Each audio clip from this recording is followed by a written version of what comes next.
정부 SOC 산업 예산이 줄어들며 매출 감소를 기록한 건설업계가 새로운 먹거리로 민간 투자 방식의 SOC 사업을 찾고 있습니다.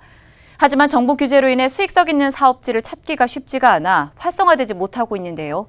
여의도 국회의원회관에 나가 있는 기자 만나보도록 하겠습니다. 이건희 기자. 저는 민자사업평가 토론회가 열리는 국회의원회관에 나와 있습니다. 최근 몇 년간 SOC 예산이 줄어들고 있습니다. 지난 박근혜 정부 당시 연평균 6.0% 예산 감소를 기록한 데 이어 기재부에 따르면 문재인 정부는 향후 평균 연간 7.3%의 예산 감소를 예고하고 있습니다. 여기에 올해 신규 SOC 예산은 지난해 1,845억 원에서 올해 380억 원대로 줄어들었는데요. 정부가 SOC 사업을 끌어가지 않는다면 민간 투자라도 활성화시킬 필요가 있다는 건설업계의 목소리가 있습니다. 일반 국민들도 편의시설 확충에 대한 지지를 보낸다는 설문조사가 있는데요.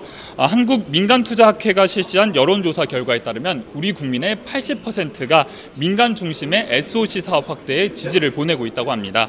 하지만 민간 SOC 사업의 투명성이나 또 공공성에 대해서 걱정스러운 목소리도 있는데요.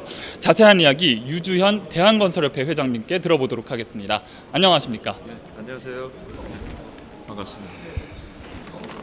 이번 토론회를 주최한 취지가 어떻게 되나요? 지금 지속적으로 축소되는 SOC 예산 등 부족한 정부 재정의 보완을 위해서 민간 투자 사업 활성화는 저희가 생각하기에 유일한 대안이라고 생각합니다. 정부가 주장하는 민간 투자 사업의 그 공공성 강화에 부합되는 새로운 패러다임을 제시하고 국민 또 정부 등에 만족할 만한 민간 투자 사업을 재정립하기 위해서 오늘 토론회를 개최하게 됐습니다.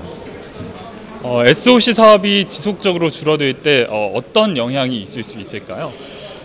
지난번 통계청에서 발표해서 아시다시피 5월 달에 청년 실업률이 10.5%로 사상 최대치를 기록하고 있습니다. 지난해 SOC 예산 축소로 건설업에서 한 4만 3천여 명의 실업자가 증가하는 등 우리 일자리 효자 산업인 건설업이 일자리에 전혀 기여하지 못하고 있습니다. 이는 또 지역 중소업 건설업체, 또 하도급자, 자재, 장비업자, 또 건설 근로자 등 연관 산업에까지 영향을 미쳐서 지역 경제 침체를 유발시킬 것으로 예상이 됩니다. 또한 SOC 투자는 투자 축소에 따른 교통 혼잡, 또 국민들의 일상생활 불편을 초래하고 또 시설물의 노후화로 국민 안전을 또 위협하게 될 걸로 예상이 됩니다. 인프라 건설에 대한 민간 투자의 필요성은 이제 공감대가 형성돼 있는데 사실 국민들의 부정적 인식이 있는 것도 사실입니다. 이를 해결하기 위해 어떤 노력을 할 수 있을까요?